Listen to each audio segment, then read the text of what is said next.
Hello and welcome everyone, both here and watching online. My name is Wauters. I'm the founding editor of Tech.eu, and I have the great pleasure of having Erika Cheung on stage. She's, as she was introduced, the Theranos whistleblower, but a lot more than that.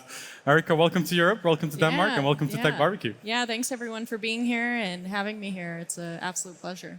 Fantastic. So we're going to kick things off with the obvious thing, which is setting the scene a bit and giving some context, which is always welcome. Theranos, I don't think needs an introduction, but still, blood testing startup that was founded in 2003, so almost 20 years ago, believe it or not, by a then 19-year-old dropout, Elizabeth Holmes. Raised a lot of money, up to $700 million. At its peak, was valued at $10 billion, at 800 employees at some point, before it all collapsed. And it collapsed because the technology simply didn't work, in essence. And one of the people who was very instrumental in actually highlighting the fact that this technology didn't work was an insider, was Erika, who was working at Theranos at the time. But maybe you can do a much better job than me at sort of explaining how you got to there in the first place. Yeah, so Theranos was actually my first job out of undergrad. So I was about 22, 23 years old when I joined the company. I started working as a lab associate, so bottom of the totem pole in their research and development lab, and then was in charge of sort of integrating their proprietary technology, which was the Edison devices, into a clinical setting where they were actively processing patient samples.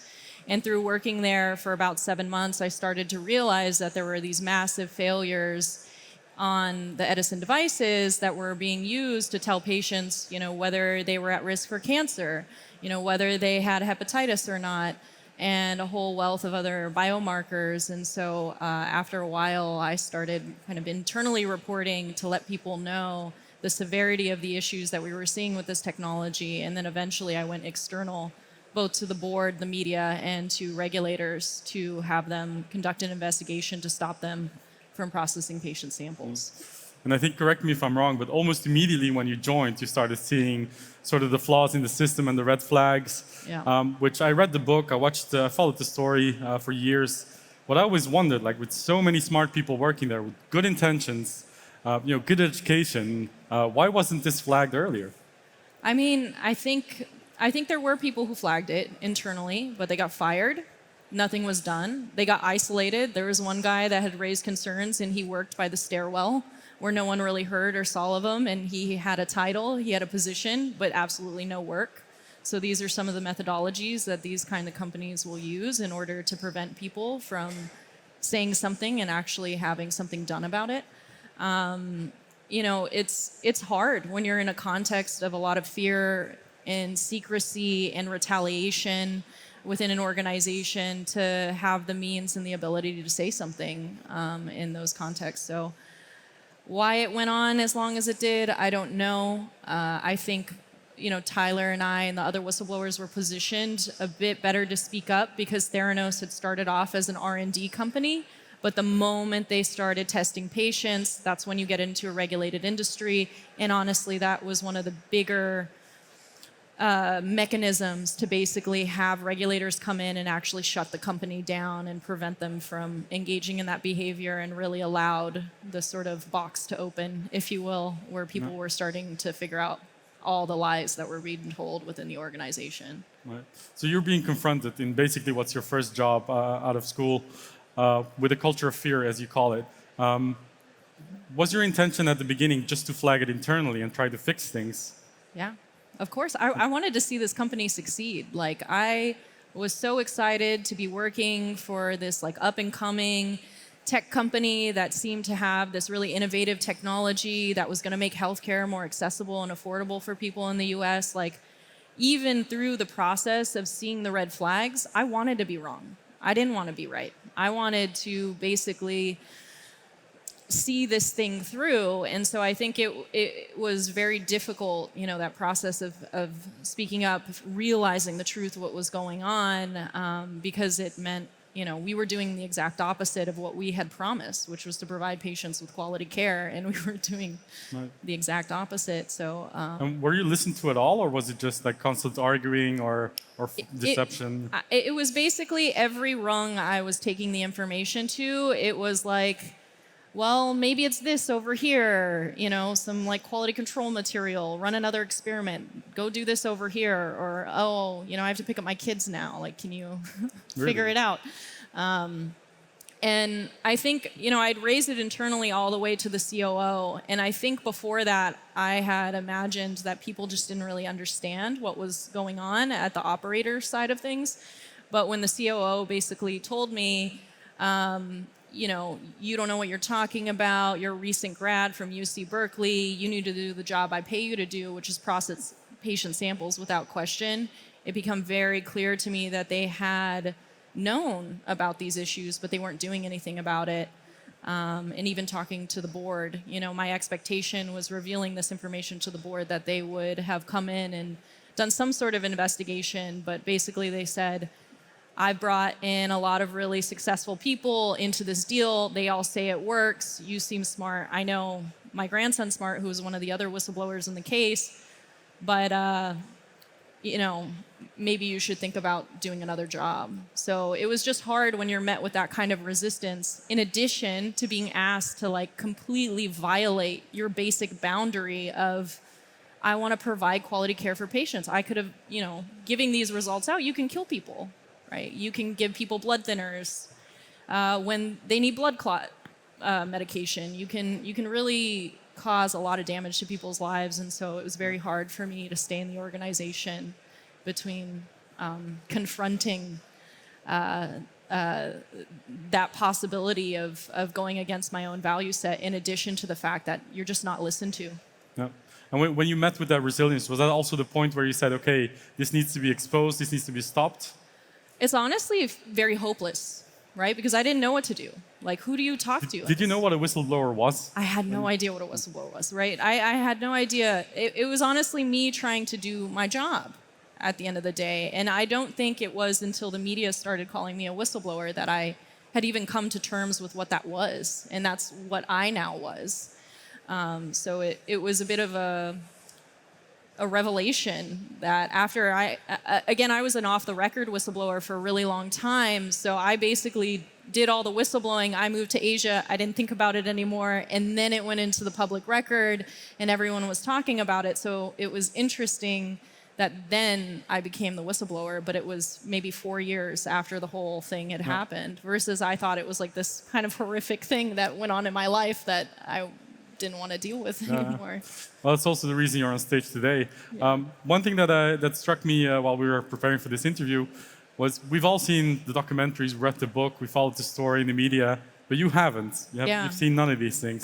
That's intentional, I assume. Yeah, it's intentional. So when you go on trial, essentially I needed to maintain the integrity of my own testimony. And part of the issue when you start hearing these stories of all of these different viewpoints, it can kind of corrupt your own memory. And the fact that, you know, luckily I have fairly good memory with this particular case, and the moment I look at emails and everything, I have pretty good recollection. But it's very easy for that to get corrupted by other people's stories.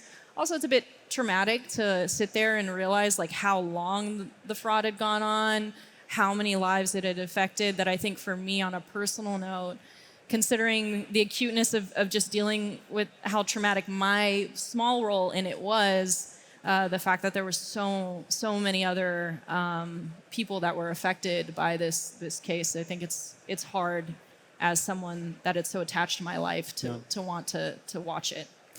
Well, the story of Theranos is now over. The story of a scandal is not over yet. Yeah. So do you still feel like you're part of sort of the media frenzy around it, or do you take a step back and just distance yourself? I mean, my day-to-day, I just hermit in my office, so I guess I can hide from it in that context. But I mean, of course, it's a part of my world, and it's a part of my identity now. So I confront it on a regular basis. I think the funniest one, even when I was trying to hide from all the Theranos story, so I live in Los Angeles now, and I live close to Hulu. And the reason I figured out the dropout was happening is as I was driving to my gym, I saw all the movie posters for it, and I was like, what is that? What is going on here? And that's how I figured out, oh, they created a whole media series off of this story. So even when I try and live under a rock, you still manage to stumble upon it because it's just become that big of a case. And yeah, it's a bit wild that it. Yeah, I can imagine. Yeah. So when you decided to become a whistleblower, even though you didn't really know what it was, of course, there's no process that you have to go through. You have to go to step 1, then step 2. You didn't really know how to expose this, right? So what were some of the steps you took just to be able to get there? I mean, one is just the internal reporting, right? I was really in good faith trying to say, hey, we're trying to build this complex product. I see an issue. Let's fix the issue. Let's get the right people in. Let's fix this and get the product back on track. So going through the internal channels, which were not as existent in comparison to other companies. Again, I was fresh out of school. I didn't realize, if your HR manager is constantly sitting you down, you signed an NDA. If you say anything, we will reprimand you. Probably a real bad sign. But then also going to the board. That's usually an effective channel to sort of report what's going on. It was tough. My avenue of telling the truth, it was like any opportunity I got where a door was open, that it could finally get revealed what was going on, I took it. So talking to the media and then talking to regulators were both those channels for me, but I didn't know what I was doing. I was kind of just trial by fire, just trying to figure out, people need to know what's going on, and they, at a minimum, from my perspective, just needed to stop processing patient samples, which, because I had friends in the organization, I knew that they were still continuously doing. I didn't have a lawyer throughout this whole process. I would highly recommend getting a lawyer and not doing that. It makes it much harder because the lawyer can really give you the lay of the land in terms of what are your protections, what is a whistleblowing case. They're really your ally in these scenarios, and many of them work on contingency as well. Well, let's talk about that for a bit, because you've built up expertise when it comes to whistleblowing, at least protection in the US and Europe. So how's the situation now? Let's talk about the US first. How's the situation now different from when you became a whistleblower? Yeah, so I think we've seen this sort of windfall of a lot of whistleblowers that have sort of come forward. So whistleblowing is a wide range. There's a wide range of what people can whistleblow on. So there are corporate whistleblowers, there are governmental whistleblowers, there are public institution whistleblowers. There are those that do it if it's an issue that you have internally in a company, like some sort of misconduct, like discrimination or sexual harassment. And then there are other people who whistleblow for public interest. And, I think there's more progressive initiatives happening in the corporate whistleblowing side. They're pretty grim prospects, honestly, for governmental whistleblowers in many cases. But we've seen it. Frances Haugen came out on Facebook. There was a new Twitter whistleblower. You're kind of seeing that whistleblowers are really operating like a regulatory force almost, because there aren't good regulations or good understanding about how to control the behavior of some of these different companies. The first people to sort of stand up and speak up and give transparency about what's happening behind closed doors tends to be these individuals who interact with these organizations. You're seeing better protections. You're seeing, like the SEC, for example, has come up with a new whistleblower award program. So whether you're a US citizen or an international, you can apply for these whistleblower tip rewards, and they'll give whistleblowers for successful cases that go to trial 10 to 30% of whatever the bounty is for a particular case. So for example, like crypto, I've been working with this law firm in crypto called the Crypto Whistleblowers.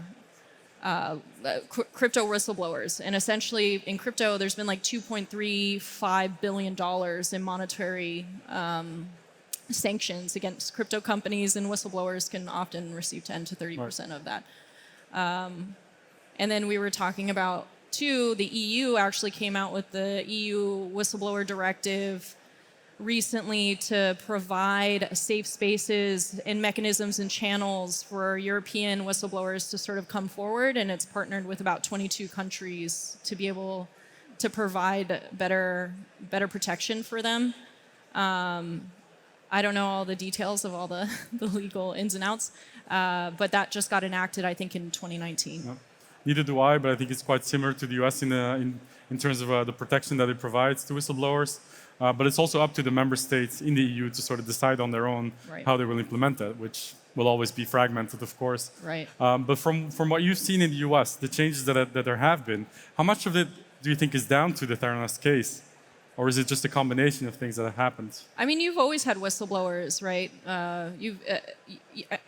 Since the 1800s, you've had fraud. So where you have fraud, you have people who are able to bring that fraud to light. Whether that's whistleblowers, whether that's just the demise and collapse of the company, there are all these mechanisms in which that can happen. But basically, fraud is always going to happen regardless of industry, regardless of domain, regardless of profession. I think, why is it happening so much in tech? Maybe because it's new, with innovation and complexities and new types of infrastructure and technologies that people don't fundamentally understand. There is the ability for people to take advantage of others in many cases. So maybe that's why you're particularly seeing a lot of tech whistleblowers as of late. And not only that, but I do think there is the case that people do get empowered by other people who speak up. And maybe there's something to be said about that. The more people that you see rising up and saying, hey, there are ways in which if you see something wrong, that you can report that. And if it's not working out, where you've tried to correct the system based on who you work for or the organizations you're a part of, there are these other means to sort of change behavior and change what's being enacted. Right. So maybe the popularity of some of these cases has helped kind of inspire people to sort of stand up. Right. Yeah. Do you know and interact with any of the other high-profile whistleblowers? You know, Francis from Facebook. Do you have like a WhatsApp group with guys from over and Twitter? So many of us do actually talk to one another. So during the trial, so whistleblowers, as good as the deeds that they do, it's a very painful journey. It's a lot of personal suffering, but at the end of the day, you end up building a better infrastructure for other people to come. And every whistleblower I've talked to, because the trial really was hard on me. I'm a pretty resilient person, but it was brutal. It was really tough. And one of the biggest aids that I had was actually befriending Cynthia Cooper, who was the WorldCom whistleblower that happened. It was a corporate scandal that happened 20 years ago, and she really helped and held my hand through the whole process of like, you know, am I crazy? Is this what's happening here? And she's like, no, this is just the consequences of being in this circumstance of what's happening to you. Makes you have panic attacks, makes you, you know, second guess yourself and all these other things. So since then, I've done my own personal soul searching of contacting these different whistleblowers. There's like a whistleblower film festival actually in DC where we all get together and look and watch whistleblower films. There's a whistleblower film festival. Yeah, it's out in DC. It's a whistleblower summit and film festival, and it's held by the Government Accountability Office in DC, and a number of nonprofits and a whole bunch of whistleblowers, both big and small or known and unknown, get together and sort of talk about, you know, how are people preparing congressional leaders to be able to handle whistleblowers? What's happening in the corporate space? What's happening in, you know, the police domain? What are the services that you can provide for them, both legally, in terms of overarching policy, peer-to-peer support, and various services? So we do talk to one another, and I've been lucky enough to meet quite a few of them. Surprisingly, not as many tech whistleblowers. But a lot of the... Then what fields are they coming from? They're all over the place. Healthcare, accounting, legal. Okay, some from tech, a couple from tech. Right. But do you have any idea why tech is so underrepresented in that group? I don't know. It's just in terms of the people that I shake hands with. But it isn't underrepresented in terms of the number of whistleblowers that we're seeing, especially now. It's just I haven't managed to meet them. Interesting. I'm not sure why. Yeah. You've already alluded to this, but I'll repeat. You went through quite a lot. You didn't sign up to become a whistleblower in the media, so I think you deserve a small round of applause for the bravery that you've put up. Yeah. Thank you. So that deserves some recognition. I think it also serves as an example for future whistleblowers. Is that a role that you take gladly, sort of as a role model for new whistleblowers to come forward? It's hard when a part of your identity is almost assigned to you, right? Do you take responsibility for that or do you not? And one of the things that happens when you're in this case of being a high-profile whistleblower is I get contacted by whistleblowers all the time. And some of these cases are things that are within my domain, of which I can offer very direct advice, especially for healthcare whistleblowers, but there are many that are not. And so it was kind of a learning curve for me. Do you take responsibility now for this full role? Do you live under a rock and just say, sorry, I can't help you or whatever? But I think the power in this case is the fact that like I can help other people with this very unique experience that I went through in their own challenges to sort of overcome all the obstacles and barriers that are set in an experience like that. And I think it's a gift. It's frankly a gift. So I think that's what's made me want to work with law firms that support whistleblowers, advocacy, nonprofits, aggregate other whistleblowers who go through the experience and are really interested in peer-to-peer support, because there are lots of these unsung heroes and champions that really risk a lot of themselves to make huge impact in people's day-to-day lives that people are just not aware of. Yep, they just don't even realize. So I think it's more of an honor to meet these people, to help them, to guide them with what little support I can provide them. I really admire that approach. Yeah. We have a couple of minutes left. We have some questions for the audience, but before, one final question for me, because we didn't talk about ethics in entrepreneurship, the nonprofit that you co-founded. So I do want to talk about what's next for you. What do you want to focus on?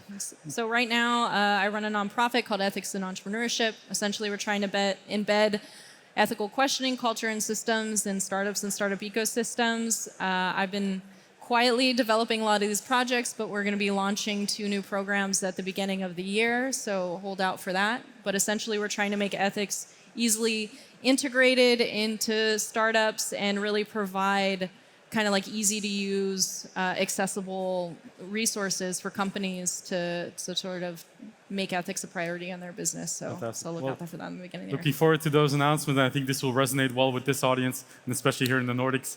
Okay, time for a question from the audience. I'll just pick the first one. Knowing now how difficult it was for you, would you do it again?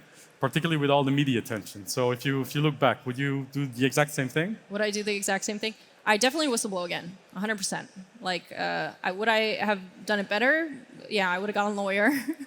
I would have probably taken more evidence internally in the organization to be able to build a case with the regulators, because I didn't want to violate my NDA, and so I didn't take internal information, but that would have been really helpful for the investigation.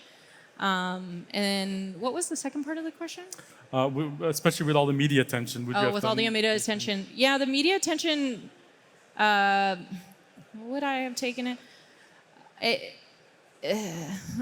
I probably would have engaged with the media in a different way if I had known. Like, the thing about assuming this position, I'm not media trained. I don't know what that looks like. And I think when I was first went on the record, it wasn't by consent. It was essentially my name got leaked in the public record.